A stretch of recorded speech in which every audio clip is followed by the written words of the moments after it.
تو حضرت معاذ بن جبل رضی اللہ تعالی عنہ کہتے ہیں کہ صبح کے خوبصورت لمحے اور حضور کی قربت اور سفر کی گھڑیاں اور چل بھی رہا تھا میں آقا کریم علیہ السلام کے ساتھ ساتھ، تو موقع غنیمت جانا تو میں نے کہا کہ اے اللہ کے پیارے رسول صلی اللہ علیہ وآلہ وسلم، مجھے آپ کی قربت میسر آئی ہے تو اس موقع سے میں فائدہ حاصل کرتے ہوئے آپ سے سوال پوچھنا چاہتا ہوں، اور وہ یہ کہ مجھے کسی ایسے عمل کے بارے بتا دیجئے جو عمل مجھے جنت میں داخل کر دے اور جہنم سے دور کر دے۔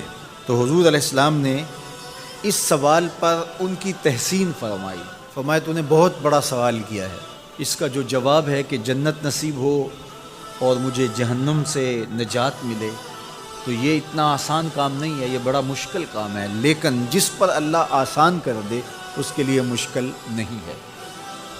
یعنی جنت آسانی سے نہیں ملتی، جہنم سے بچنا بھی اتنا آسان نہیں ہے، بہت سارے گناہوں سے بچنا پڑتا ہے، لیکن اللہ جس کے لیے آسان کر دے اس کو نیکی کی توفیق دے دیتا ہے اور برائی سے اس کو بچا لیتا ہے۔ اگر تو چاہے کہ جنت میں جائے اور جہنم سے نجات ملے تو تمہیں اللہ پر ایمان بھی لانا پڑے گا، اور ایسا ایمان جس میں شرک کی آمیزش تک نہ ہو، اسی کی عبادت تیری زندگی کا مقصود ہو، اور نماز بھی ادا کرنا ہوگی، زکوٰۃ بھی دینا ہوگی، روزے بھی رکھنے پڑیں گے، اور تجھے حج بھی کرنا پڑے گا۔ جنت میں داخلے کے لیے یہ شرائط ہیں کہ تم یہ کام کرو گے۔ پھر ارشاد فرمایا میں تمہیں بھلائی کے دروازے ہی نہ بتا دوں۔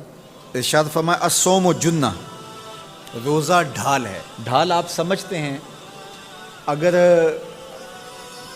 آپ لوگوں نے ڈھال نہیں دیکھی ہوئی تو آج کے زمانے کے اندر تو سب لوگوں نے جو ہے وہ ڈھال دیکھ لی ہے، چونکہ اس وقت ترکی نے اس طرح سے اپنے کلچر کو اور اپنی تہذیب کو جدید ذرائع ابلاغ کے ذریعے لوگوں تک پہنچایا ہے کہ اب 800-700 سالہ پرانی چیزیں بھی ہمارے سامنے آ گئی ہیں، ورنہ ہم یہ باتیں کیا کرتے تھے تو لوگ ان باتوں کو سمجھا نہیں کرتے تھے، چونکہ اس کا کوئی نمونہ اور شکل موجود نہیں تھی۔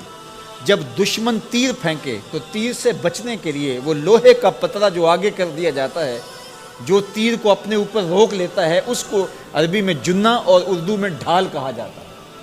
تو آقا کریم نے فرمایا روزہ ڈھال ہے، تو گویا جہنم کی آگ سے بچانے کے لیے جو ہے وہ روزہ کام دے گا۔ والصدقۃ تطفئ الخطیئۃ، یہ گناہوں کو مٹا ڈالتا ہے، جس طرح کہ آگ کو پانی بجھا ڈالتا ہے، تو اس طرح جب صدقہ دیا جاتا ہے تو جو گناہ ہوتے ہیں وہ ایسے مٹتے ہیں کہ لگتا ہے یہاں گناہ تھے ہی نہیں۔ آگے ارشاد فرمایا رات کے پیٹ میں نماز ادا کرنا، یعنی تہجد کی نماز ادا کرنا۔ پھر حضور علیہ السلام نے یہ آیت پڑھی تتجافی جنوبہم عن المضاجع، ان کی کروٹیں بستروں سے الگ رہتی ہیں، خوف اور طمع میں وہ اللہ کو پکارتے ہیں اور وہ رات کو جاگتے ہیں، ان کی کروٹیں بستروں سے الگ رہتی ہیں، حتی بلغ یعملون، یہ آیت پڑھتے ہوئے آخر تک حضور نے تلاوت فرمائی۔ تو فرمایا جس طرح صدقہ آگ کو بجھا دیتا ہے، اس طرح پچھلے پہر کی نماز، تہجد کے سجدے بھی اللہ جل شانہ کے غصے کو ختم کر دیتے ہیں اور جہنم کی آگ کو مٹا ڈالتے ہیں۔ پھر حضور نے ارشاد فرمایا کہ میں تمام امور کی جڑ نہ بتا دوں کیا ہے، جتنے بھی معاملے ہیں اس کی جڑ ہی نہ بتا دوں۔ میں نے جھولی پھیلا کے کہا حضور کیوں نہیں، خیرات ڈالی ہے۔ تو حضور نے ارشاد فرمایا راس الامر الاسلام، سارے امور کی جڑ اور بنیاد، سر اسلام ہے۔ اگر اسلام ہے تو عمل قابل قبول ہے، اور اگر اسلام ہی نہیں ہے تو پھر جتنے مرضی نیک عمل کرتے رہیں، جتنا مرضی پانی ڈالیں، جتنی مرضی کھاد ڈالیں، تو اگر جڑ ہی نیچے سے کٹی ہوئی ہے تو درخت ہو پائے گا؟ کبھی بھی نہیں ہو پائے گا۔ تو کہا جڑ اسلام ہے، اس لیے عقیدے کی صحت عمل کی قبولیت کی ضمانت ہے۔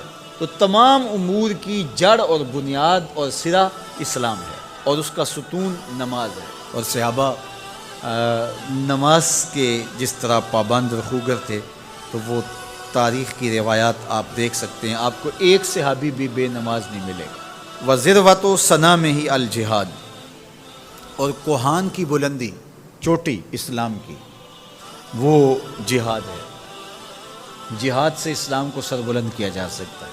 اسلام کا چھٹا رکن ہے جہاد، اور ہمیں جہاد کی ترغیب بھی دی گئی، اور قیامت تک یہ جہاد جاری بھی رہے گا اور کبھی بھی ختم ہونے کا نہیں ہے۔ ہاں، اس کے اصول و ضوابط ہمیں دیے گئے، جہاد کے نام سے فساد فی الارض نہ کیا جائے، لیکن جہاد کا انکار اسلام کا انکار ہے۔ یہ اسلام کی چوٹی ہے، ذروۃ و سنام کہا گیا، یہ کوہان کی بلندی ہے۔ تو حضور علیہ السلام نے آخر میں فرمایا کہ میں تمہیں سارے معاملات کی جڑ ہی نہ بتا دوں، خلاصہ ہی نہ بیان کر دوں؟ قلت بلا یا نبی اللہ، میں نے کہا اے اللہ کے نبی کیوں نہیں؟ فاخذ بلسانہ، حضور نے اپنی مبارک زبان کو پکڑا، فقال، اور فرمایا کف علیک ھذا، کہا اس کو روک لے، اس کو کنٹرول کر۔ تو کہتے ہیں میں نے کہا اے اللہ کے پیارے محبوب صلی اللہ علیہ وسلم، جو ہم باتیں کرتے ہیں اس سے بھی مواخذہ ہوگا؟ یعنی عمل پر تو پکڑ ہوگی، لیکن جو ہم زبان سے بات نکال دیتے ہیں تو کیا اس بات پر بھی مواخذہ ہوگا؟ تو حضور علیہ السلام نے ارشاد فرمایا کہ لوگ منہوں کے بل یا ٹھوڑیوں کے بل جہنم میں ڈالے جائیں گے، یہ ان کے بولے ہوئے بولوں کی وجہ سے ہوگا، ان کی زبان کی کمائی کی وجہ سے ہوگا۔ تو اپنی زبان کی حفاظت کرو تو جنت کا داخلہ مل جائے گا۔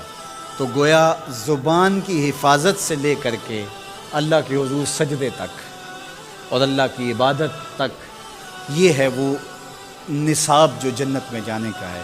اللہ ہم سب کو 5 گانا باجماعت نماز کی توفیق دے، اللہ ہمیں توفیق حج کی نصیب کرے، اللہ ہمیں رمضان المبارک کے روزے رکھنے کی توفیقات سے مالا مال کرے، اللہ اپنی راہ میں جد و جہد اور جہاد کی توفیق سے مالا مال کرے، اور اللہ ہمیں ہماری زبان کی حفاظت کی توفیق دے تاکہ ہم خیر کی راہوں کے مسافر رہیں۔